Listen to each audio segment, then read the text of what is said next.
하나님 말씀은 구약성경 민수기 14장 8절 말씀 한 절만 읽겠습니다.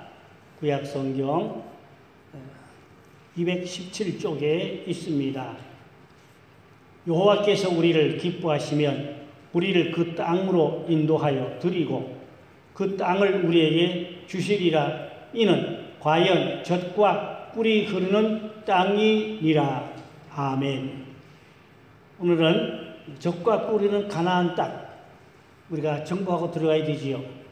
근데 이스라엘 백성들이 광야에서 거길 못 들어가고 불평하고 원망하고 불순종하고 그러다가 광야에 다 모래사랑에 파묻혀 죽고 오직 여호수아와 칼렙만이 그 젖과 흐르는 가나안 땅에 들어갔습니다. 오늘 저는 이 말씀을 준비하면서 우리 모두의 신앙이 이 젖과 꿀이 흐르는 가나안 땅에 들어가는 신앙이 되어야 할 줄로 믿습니다. 그냥 막연한 이론이 아니고 오늘 우리가 이 젖과 꿀이 흐르는 가나안을 정복하고 축복을 누릴 수 있는 그런 믿음이 금년 한 해 동안 반드시 우리 교회 또 여러분의 가정 위에 다 이루어지기를 주님의 이름으로 축복합니다. 구약 성경에서 이 가나안 땅은 이스라엘 땅을 향하여 젖과 꿀이 흐르는 땅이라고 40번 나와요. 구약 성경에 젖과 꿀이 흐르는 가나안 땅이라고 몇 번 나온다고요? 40번 나옵니다. 과연 이스라엘 땅이 젖과 꿀이 흐르는 땅일까요? 가나안 땅이. 그런데 이스라엘 가보신 분은 아시겠지만 이스라엘 영토가 강원도 땅하고 그 가운데 약 70%가 사막입니다. 쓸만한 땅은 30%밖에 없어요. 그런데 사막 나라지요. 그런데 거기서 무슨 꿀이 나오고 무슨 젖이 나오는가? 그것을 우리가 성경적으로 또 현실적인 역사적으로 살펴봐야 하겠습니다. 이스라엘은 사실상 예수님 덕분에 먹고 사는 나라입니다. 왜 그런가 하니까 성지순례가 뭐 하러 가는 겁니까? 예수님의 발자취를 살펴보러 공부하러 가는 거 아닙니까? 하루에 성지순례 가는 관광객이 3만 명, 한 달이면 100만 명, 1년이면 약 1000만 명. 그들이 가서 1인당 한 번 가면 최하 1000불씩 올 거 아니에요. 그러니 그 돈이 천문학생 돈이 아닙니까? 이스라엘은 한마디로 예수님 때문에 살아가는 나라요. 그런데 예수를 안 믿어요. 700만 인구가 있는데 그런데 예수 믿는 사람은 23만 내지 25만 정도가 지금 예수를 믿는다고 합니다. 심지어 이 모슬렘 사람들이 성지순례 코스마다 거기서 장사를 하며 십자가를 팔아먹어요. 그런데 예수 안 믿어요. 문제가 심각하지요. 그러면 오늘 이스라엘을 네 가지 면으로 찾아보고 은혜를 나눠보려고 합니다. 첫째는 문자적인 이스라엘의 의미가 있습니다. 가나안 땅은 예로부터 목축업인 유목이 가장 활발하고 또 그렇게 살아가는 민족이지요. 그래서 소, 양, 염소 이 가축을 주로 그것이 아주 그들의 생업이지요. 우리나라 옛날에는 농업국가였지요. 물론 지금은 공업국가로 바뀌었지만 옛날에 우리나라가 농업국가였어요. 이스라엘도 옛날에는 목축업이 본업이었어요. 그 중에 소와 양과 염소 그리고 또 물론 낙타도 길러서 낙타에서도 젖을 짜 마셨다고 합니다. 다시 말하면 우유가 많은 나라, 그 가축을 많이 기르니까 그 가축을 통하여 우유를 짜서 우리 장로님 젖소 먹이시는데 이스라엘도 젖소에서 뭐가 나와요? 젖이 나오지. 그러니까 젖과 꿀이 흐르는 땅이다 그 말입니다. 그러니까 많은 가축들에서 젖을 풍성히 짜서 그 젖으로 많은 식품을 만들기도 하고 가공한 식도 제품들을 수출하기도 하는 나라인 것입니다. 목축업으로 살아가는 나라라 그 말이지요. 그래서 치즈와 버터 같은 것을 만드는 기술이 아주 세계에서 가장 뛰어난 나라라고 합니다. 특별히 또 그런가 하면 과일도 맛있는데 포도나 무화과 대추, 야자 열매는 꿀같이 달았다고 합니다. 왜 그런가 하니까 일조량이 많아요. 일조량이 아주 많아요. 따뜻해요.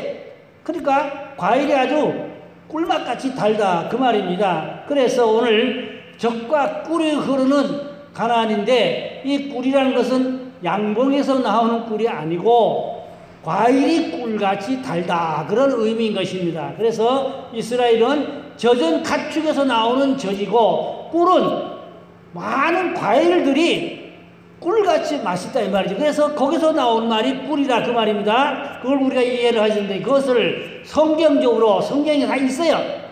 막연한 이야기 절대 아니고 성경에 어디에 있는가를 다 제가 밝혀드리려고 합니다. 그래서 이스라엘에 젖과 꿀이 흐른다. 가축에서 젖이 나고 그 다음에 포도나 무화과나 대추, 야자 열매들에게서 꿀같은 맛이 있다 그 말입니다. 그래서 젖과 꿀이 흐르는 땅이다. 사무엘하 17장 29절에 보니까 꿀과 버터와 양과 치즈를 가져다가 다윗과 그와 함께한 백성에게 먹게 하였으니 이는 그들이 생각에 백성이 들에서 시장하고 곤하고 목마르겠다 함이었더라. 여기 보니까 젖과 꿀은 제사장과 또 레위인들에게서 하나님 앞에 봉헌되는데 드려지기도 하였습니다. 그 꿀이 하나님 앞에 드려졌는데 이 꿀은 꿀같은 과일을 의미하는 것입니다. 성경에 물론 더 많이 있어요. 역대하 31장 5절에 봅니까? 왕의 명령이 내리자 곧 이스라엘 자손이 곡식과 포도주와 기름과 꿀과 밭의 모든 소산의 첫 열매들을 풍성히 드렸고 또 모든 것의 11조를 많이 가져왔으며 여기 분명히 젖과 꿀이라 그랬지요. 이 고대사에서 꿀은 높이 평가되는 아주 값진 것들이었던 것입니다.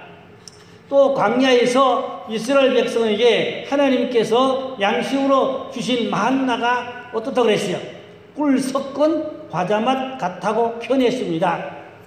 출애굽기 16장 31절에 있는데요. 이 만나가 꿀 섞인 과자맛 같았다. 꿀맛 같았다 그 말입니다. 민수기 13장 27절 말씀 보니까 하나님 모세에게 말씀하신 것인데 당신이 우리를 보낸 땅에 간적 과연 그 땅에 젖과 꿀이 흐르는데 이것은 그 땅의 과일이니이다. 여기 보니까 젖과 꿀이 흐르는 것인데 이 땅이 과일이라. 그러니까 여기서 과일이 꿀이라는 것을 성경은 증명해 주고 있습니다.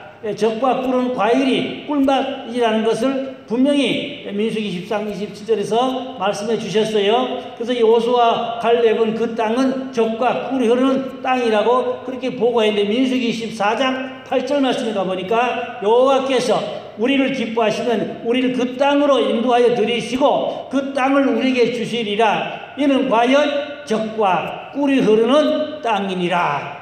이 젖과 꿀이 흐르는 땅이라고 여호수아 갈렙이 그렇게 돌아와서 보고했는데 젖은 우유이고 꿀은 과일이라는 것을 성경은 넉넉히 증명해주는 성경 말씀들이 여러 군데 많이 있습니다. 두 번째로 창조적인 의미가 있습니다. 하나님의 지구 역사 시작은 이스라엘입니다. 창조의 성지가 이스라엘에서 시작된 것입니다. 아브라함을 하나님께서 가나안 땅으로 인도하셔서 하나님의 백성으로 만드셨지요. 그래서 이스라엘 백성을 지구의 중앙에 사는 민족으로 하였습니다. 그러니까 이스라엘은 지구의 가장 중앙입니다.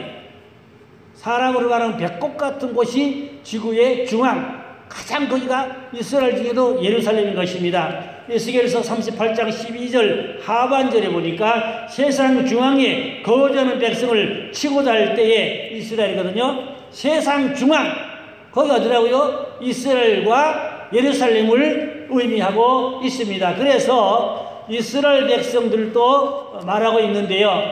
우주의 중심은 지구이다. 그 다음에 지구의 중심은 이스라엘이다. 또 이스라엘의 중심은 예루살렘이다. 예루살렘의 중심은 성전이다. 성전의 중심은 지성소다. 의미는 말입니다. 지성소의 중심은 법궤다. 법궤의 중심은 두 돌판이다. 두 돌판의 중심은 예수 그리스도라 이 말입니다. 두 돌판이 뭡니까? 십계명. 십계명이 뭡니까? 십자가. 예수님의 십자가라 이 말입니다. 그러니까 지구의 중심, 핵심 추는 십자가라 이 말이죠. 그래서 예수님이 예루살렘에서 거기서 십자가에 못 박혀 돌아가셨잖아요. 다 이게 하나님의 섭리가 있고 그 우연한 일이 하나도 없고 다 거기 하나님의 엄청난 비밀과 뜻이 들어있는 것을 알게 되는 것입니다. 이스라엘은 하나님이 계신 곳이고 하나님이 주신 땅이고 젖과 꿀이 흐르는 땅이고 하나님이 지시하시고 일하시는 땅인 것입니다. 세 번째로 후속사적인 의미가 있습니다. 젖과 꿀이 흐르는 땅이라는 말은 제일 먼저 사용하신 분은 하나님입니다. 호렙산에서 하나님이 모세에게 말씀했어요. 출애굽기 3장 7, 8절에 보니까 여호와께서 이르시되 내가 애굽에 있는 내 백성의 고통을 분명히 보았고 그들이 그들의 감독자로 말미암아 부르짖음을 들었고 그 근심을 알고 내가 내려가서 그들을 애굽의 손에서 건져내고 그들을 그 땅에서 인도하여 아름답고 광대한 땅, 젖과 꿀이 흐르는 땅, 그 가나안 족속, 헷 족속, 아모리 족속, 브리스 족속, 히 족속, 여부 족속의 지방에 데려가려 하노라. 하나님께서 젖과 꿀은 땅이라고 말씀하실 때에는 애굽의 종살이에서 고통받는 백성들에게 구원의 역사를 강조하면서 젖과 꿀은 땅으로 인도한다는 말씀을 약속하였던 것입니다. 하나님의 약속은 반드시 이루어지지요. 하나님의 약속은 틀림없이 이루어지는 것입니다. 하나님께서 모세를 찾아오셨습니다. 하나님은 이스라엘 백성을 애굽에서 고통받는 것을 아시고 자유의 땅, 가나안 땅으로 인도하려고 하나님 모세를 찾아오셨지요. 주여, 모세를 찾아오던 하나님 오늘 밤에 우리에게 찾아오셔서 우리에게도 나에게도 말씀해 주옵소서. 새로운 사명의 일을, 새로운 생명의 일을, 새로운 축복의 일을, 구원의 길을 인도하여 주옵소서. 그렇게 우리가 기도하셔야 되겠습니다. 하나님은 이제 고통을 분명히 보셨다 했어요. 새롭게 보니까 또 부르짖음을 확실히 들으셨다 그랬어요. 또 이스라엘 백성들의 근심을 정확히 아셨다 그랬어요. 그런가 하면 괴롭게 하는 학대를 친히 보셨다 그랬어요. 그리고 건져내고 애굽에서 또 빼어내서 젖과 꿀이 흐르는 땅으로 인도하시겠다고 분명히 성경은 말씀하고 있습니다. 유대인들은 자기 나라를 작지만 큰 나라라고 그렇게 부르짖고 외치고 있습니다. 이스라엘은 특징들이 있는데 그 가운데 천재가 가장 많이 태어나는 나라입니다. 아인슈타인, 유명한 아인슈타인 있죠? 그런가 하면 또 키신저, 또 칼 막스, 프로이드, 그리고 예수님 모두 다 이스라엘에서 태어나신 분들이지요. 이스라엘의 교육은 하브라타 교육이라고 그러는데 이 하브라타 교육은 천재 교육입니다. 이 하브라타 교육은 오전에는 탈무드 교육을 하고 오후에는 정규 수업을 하는데 질문형 교육입니다. 선생님이 미리 질문지를 다 줘요. 그래 질문하면은 거기에 대한 정답을 정확하게 가르쳐 줍니다. 그러니까 문제 주고 답 주는 거예요. 그런 식 교육을 하브라타 교육이라고 그러고 오전에는 주로 탈무드 신앙 교육을 합니다. 정규 시험은 오후밖에 없어요. 그러는데 미국의 인류대학을 세계에서 가장 많이 들어간 나라가 이스라엘입니다. 그 하브라타 교육이 세계에서 가장 으뜸하는 나라인 것입니다. 그래서 노벨상 말이죠. 전 세계적으로 노벨상 받은 사람이 한 300명 되는데 그 가운데 3분의 1, 30% 정도, 한 약 100여 명 정도가 이스라엘이 노벨상을 타는 거야. 우리나라는 겨우 한 사람 누구지요? 다 알죠? 부끄러운 노벨상 겨우 한 사람. 근데 이스라엘은 100여 명이 노벨상을 받았다 이 말입니다. 놀라운 일입니다. 뿐만 아니고 미국의 인류대학에 가장 많이 입학하는 백성이 이스라엘 백성이에요. 천재 교육을 하는 그런 나라인 것입니다. 그러니까 이스라엘은 국방을 잘하는 나라죠. 불과 700만 정도 될까 말까 이런 나라인데 아랍의 1억이 넘는 인구들을 전쟁하면 이깁니다. 비율로 따지면 25대 1입니다. 25대 1로 싸워 이겨요. 유명한 국방력입니다. 여성들도 의무적으로 다 군대 갑니다. 여성들도 다 의무적으로 의무군이네요. 여성도요. 한 20살 고 무렵에 단 결혼하면 안 간다고 그래요. 군대를. 결혼 안 하면 의무적으로 다 군대를 여성들도 남자하고 똑같이 군생활을 합니다. 예. 그래서 이스라엘은 국방을 잘하고 또 그런가 하면은 농장, 이스라엘 농장이 유명한 농장들인데 그 사막 땅에서 갈릴리 호수물을 끌어다가 농사를 짓고 그렇게 하는데 고추가 오이만 하고 감자가 고구마만 하고 양파가 축구공만 하고 이렇게 사막 지역을 개발해서 농작물을 잘 길러서 수출한 나라가 이스라엘인 것입니다. 그 다음에 세 번째는 역사의 조연이 아니라 주연인 나라인 것입니다. 그 역사의 주인공 나라 이 말이죠. 유대인들이 미국을 지배하고 세계의 돈을 지배합니다. 지금 미국 달러를 누가 지배합니까? 윤혁과 유대인들입니다. 이런 말이 있어요. 윤혁에 유대인들이 다 경제를 장악하고 있는데 30분만 유대인들을 올 수도하고 안 나타나면 경제공황이 온다는 거예요. 경제가 무너진다는 거예요. 그래서 유대인들이 윤혁에서 교통이만 해도 딱지를 못 댄대요. 딱지 댔다 하는 유대인들이 단합해가지고 수도하면 윤혁이 그냥 경제가 마비된다는 그 정도입니다. 그러니까 미국의 경제를 유대인들이 장악하고 있고 세계 경제를 유대인들이 좌지우지하고 있고 알라의 좌지우지를 유대인들이 다 잔지하고 있다 이 말입니다. 유대계 그러니까 미국에 사는 미국 사람이지요. 유대계지요. 알짜배기는 유대인이지요.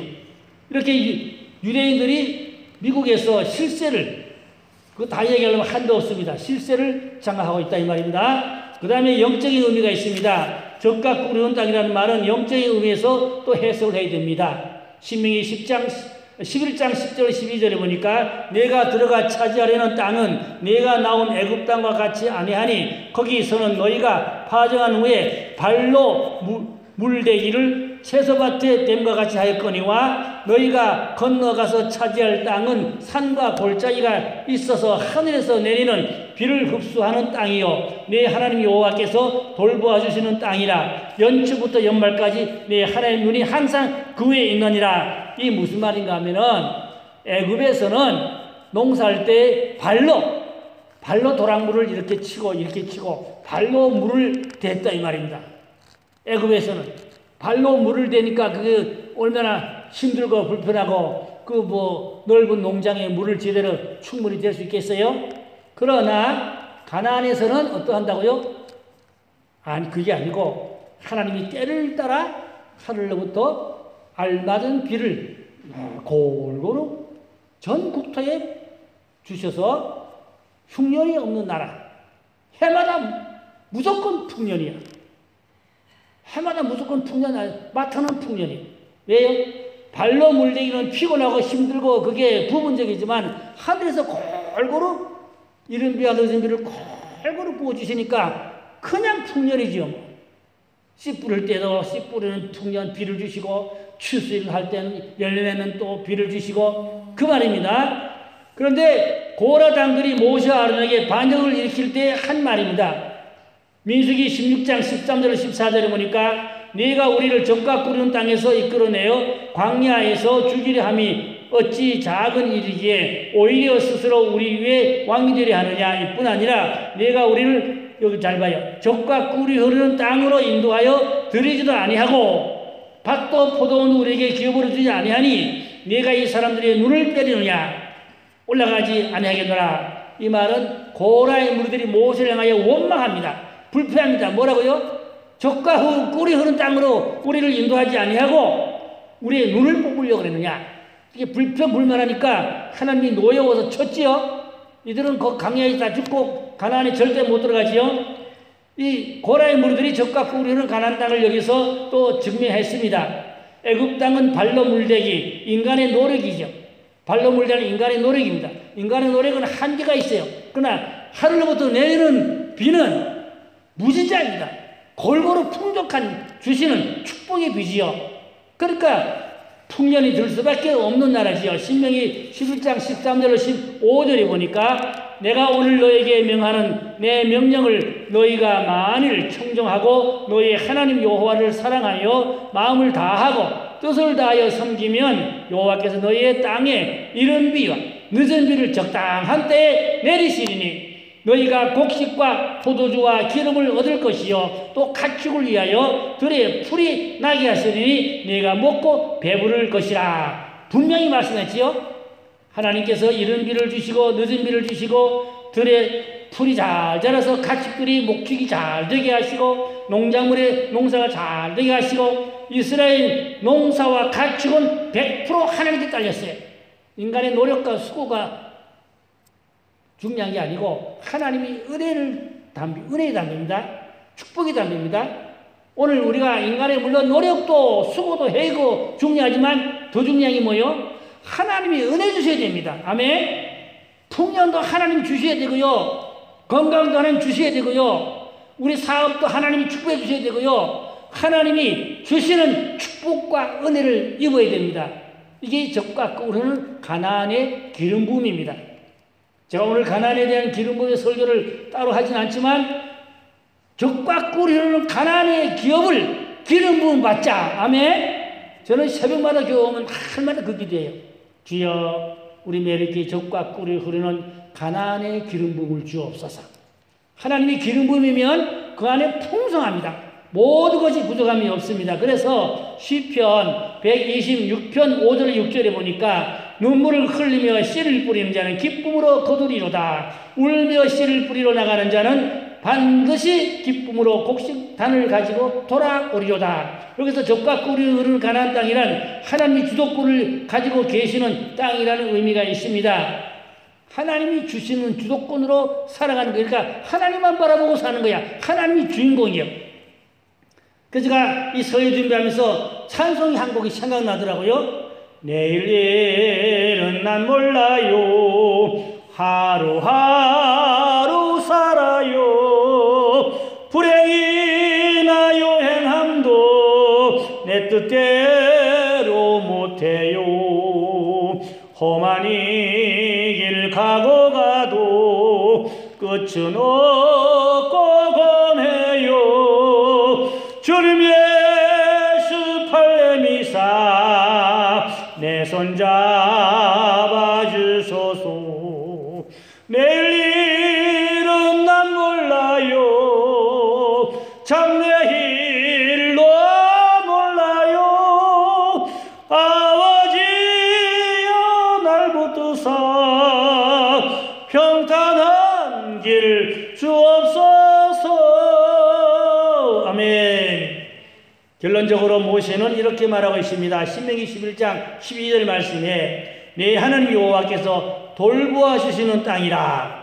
연초부터 연말까지 네 하나님 여호와의 눈이 항상 그 위에 있느니라. 하나님이 연초부터 연말까지, 지금 연초지요? 연말까지 하나님이 눈이 항상 어디에 있어요? 우리 가정에, 우리 교회에 있을 줄로 믿습니다. 하나님 눈이 임하셨다는 것은 하나님의 절대적인 은혜가 있다 이 말입니다. 때를 따라 단비를 주시고 흉년이 없도록 기름 부어주어서 먹을 게 풍족하고 적과 꿀이 흐르는 기업을 누리게 해주신다 이 말입니다. 여러분 오늘 설교가 이 공설교 아닙니다. 저는 한 달 기도했습니다. 이 설교 준비하느라고. 금년 우리 메리교회와 성도들의 가정이 적과 꿀이 흐르는 가나안의 축복을 누리자. 아멘. 반드시 이 적과 꿀이 가나안의 기업을 누리는 복된 저와 여러분 되기를 주님의 이름으로 축복합니다. 이스라엘 70%가 사막의 땅이라 그랬지요. 그러나 하나님이 함께 하시니까 적과 꿀이 항상 넘치고 풍족하여 넘치는 수출하는 그러한 좋은 복된 나라가 되었던 것입니다. 결국은 하나님이 주인공입니다. 하나님이 다 그렇게 부어주는 겁니다. 우리가 하나님의 은혜를 입고 축복을 받아 살 줄로 믿습니다. 그러면 하나님의 계명을 지키고 말씀을 따라 순종하고 하나님 뜻대로 살고 기도하면 우리 영성이 삶이 되고 영성이 현실이 되고 그래서 생명의 축복이 이 땅에서 넘치기를 주님의 이름으로 축복합니다. 기도하겠습니다. 할렐루야. 아버지 하나님 감사합니다. 금년 우리 메리교회 성도들의 기업, 가정, 교회 적과 꿀이 흐르는 기업이 또 축복이 넘치도록 기름 부어 주시옵소서. 가난한 자 하나도 없게 해주시고 병든 자 하나도 없게 하시고 건강하게 하시고 저들의 생업에 농작물이 또 저들이 하는 일마다 기름 부음이 넘쳐서 적과 꿀이 풍성하게 축복하여 주시옵소서. 하늘의 신리한 복도, 땅의 기름의 복도, 또 몸의 건강의 복도, 자녀의 복도 풍성히 채워주시옵소서. 반드시 이루실 줄로 믿습니다. 채워주실 줄로 믿습니다. 기름 부어주실 줄로 믿습니다. 함께 해주실 줄로 믿습니다. 승리케 함을 믿습니다. 강건케 함을 믿습니다. 이기는 삶을 주실 줄 믿습니다. 감사 예수님 이름으로 기도 올려옵나이다. 아멘.